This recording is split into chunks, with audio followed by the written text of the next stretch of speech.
קוקו המטומטם הזה, במקום שיבוא לעזור לי, כל היום הוא הולך להסתובב ברחובות. לא יודעת מה הוא עושה כל היום. מה זה רשל? מה את עושה? מה זה מה אני עושה? אני עושה לחמניות לחיילים, יש מלחמה, את לא יודעת? למה לא לקחת לחמניות מליליאן?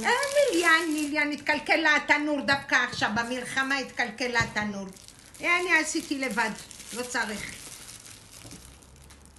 עשיתי להם, את רואה? מתוק, זה לחמניות מתוק, וזה לחמניות בשביל השבת. את חושבת שאני לא יודעת? אני יודעת לעשות. רק קוקו לא יודע לעזור לי. את רואה? כל הכבוד. שלי כל הכבוד, שום כל הכבוד, בעזרת השם שכל החיילים שלנו יחזרו בשלום הביתה, והשבויים, וכל הבני ערובה, וגם הנכד שלי, אורי יחזור בשלום.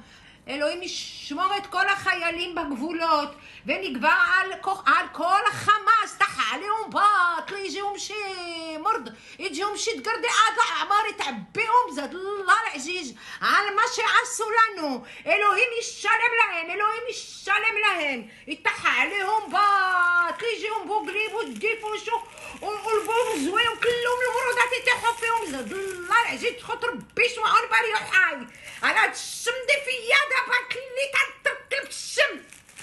חיילים שלי, דורונים עליכם, דורונים על החיילים.